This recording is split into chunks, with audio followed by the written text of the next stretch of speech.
इस वक्त की बड़ी खबर सिरोही से आ रही है, जहां पर दूधिया तालाब में मिले रंजीत प्रजापति के शव से जुड़ी खबर। ब्लाइंड मर्डर के मामले में कोतवाली पुलिस को मिली बड़ी सफलता। हत्या के आरोप में एक पति पत्नी को किया गिरफ्तार। वहीं दो आरोपी अभी भी पुलिस की पकड़ से है दूर, जिसमें एक नाबालिग भी है शामिल। हत्यारे पति पत्नी के साथ मृतक की थी दोस्ती, साथ में बैठकर किया था शराब का सेवन। उसके बाद मृतक ने एटीएम से निकाले थे रुपए, जिस रकम को लूटने के इरादे से दोस्त ने ही अपनी पत्नी और अन्य दोस्तों के साथ मिलकर की थी हत्या।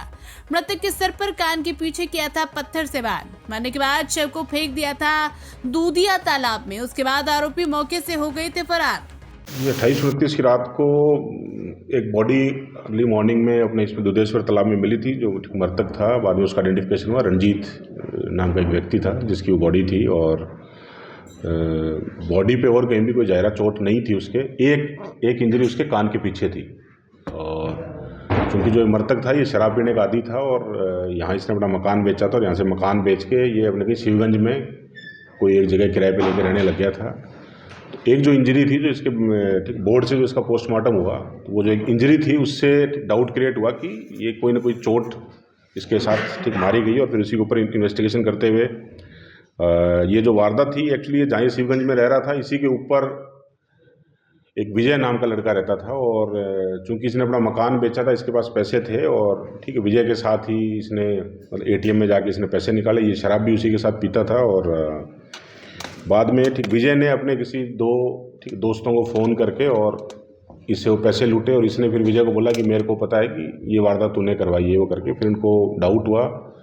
फिर उन्होंने अपने दोनों साथियों और एक जो इसकी विजय की जो सो कॉल्ड वाइफ है, उनके साथ मिलके ये इसको यहाँ लेके आए। शराब इन्होंने पी हुई थी और एक पत्थर से उसके सिर के पीछे चोट मार के उसको दूधिया तालाब में उसको पटक दिया, जिसकी वजह से इसकी मौत हुई।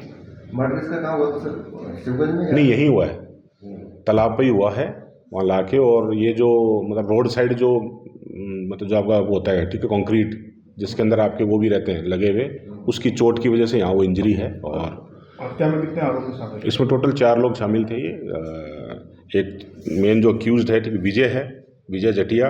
उसके बाद एक लड़की है पिंकी, जो अपने सूरत की रहने वाली है। 2 और लड़के हैं, एक है अपने राहुल वाल्मीकि और एक नाबालिग लड़का है। तो चारों को आइडेंटिफाई कर लिया गया है, इन दोनों को अरेस्ट कर लिया है और बाकी 2 के पीछे टीमें लगी हुई है, जल्दी उनको इनसे कोई पैसे वैसे लिए? लूट है वो भी अभी रिकवरी करेंगे। अभी हम इनका पीसी लेंगे। पीसी लेने के बाद जो भी लूट, और एक उसकी मृतक ने एक अपना मकान बेच के उसने गाड़ी और खरीदी थी, उस गाड़ी की भी रिकवरी होनी है। और जो इन्होंने पैसे छीने थे उसकी भी रिकवरी होनी है। पैसे कितने बताया जा रहा है? पैसे 20,000 के लमसम है। बाकी जो उनसे डिटेल में पूछताछ होगी, क्योंकि एक बार वो एटीएम गए 20,000 रुपये लेके आए हैं। उसके बाद भी उन्होंने उसके एटीएम को यूज़ करके कुछ और पैसे निकाले नहीं हैं। वो पार्ट ऑफ इन्वेस्टिगेशन है। सर, 12 नवंबर को एक बॉडी और मिली थी दूधिया तालाब में। उस बॉडी का आइडेंटिफिकेशन नहीं हो पाया। अभी हमने सारी जगह उसके पंपलेट्स और जो भी हमारा प्रोसीजर है उसको हमने भेजा हुआ है। जैसी वो बॉडी आइडेंटिफाई होती है उसका पोस्टमार्टम हुआ होगा, पोस्टमार्टम रिपोर्ट में उसका पोस्टमार्टम उसका डीएनए प्रिजर्व किया गया है। और डेथ ऑफ कोर्स क्या है? डेथ ऑफ कोर्स ड्राउनिंग है। और उसके अंदर एक बार अगर वो बॉडी आइडेंटिफाई होती है तो फिर उसकी लाइन हमारे को क्लियर हो पाएगी। बाकी जो उसकी ठीक मृत्यु हुई है, वो उसकी मृत्यु डूबने से हुई है, फेफड़ों में पानी मिला है उसके। झुंपा घाट में भी डेड बॉडी मिली थी, उसको लेकर?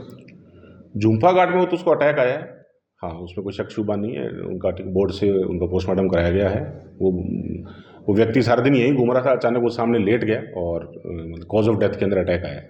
सर, मेडिकल कॉलेज की बात करें तो मेडिकल कॉलेज में भी लगातार छात्रों द्वारा सुसाइड किए जा रहे हैं, लेकिन उसका अभी तक कोई मेडिकल कॉलेज में अभी जो 2 दिन पहले घटना हुई थी, उसमें चूंकि उस बच्चे का एग्ज़ाम ख़राब हुआ था और आसपास के और जो बच्चे हैं उनसे भी बात हुई थी, उसके रूममेट से भी बात हुई है। और क्योंकि इनके एग्ज़ाम चल रहे हैं सेकेंड ईयर के, और उससे 1 दिन पहले का जो एग्ज़ाम था उसके अंदर उस बच्चे का एग्ज़ाम ख़राब हुआ था, क्योंकि वो बच्चा हिंदी मीडियम का था और ठीक मेडिकल की सारी पढ़ाई लगभग इंग्लिश में होती है, उस वजह से वो बच्चा स्ट्रेस में था। और अर्ली मॉर्निंग 4 साढ़े 4 बजे के आसपास, क्योंकि रात को वो बच्चा वहाँ से 12-1 बजे तो अपने रूममेट के पास था ही, वो फिर वहाँ से वो किसी और के पास भी गया, 2-3 बच्चों के पास में, और फिर अंडर स्ट्रेस उसने ये कदम उठाया। बाकी इसमें और भी एंगल से जांच जारी।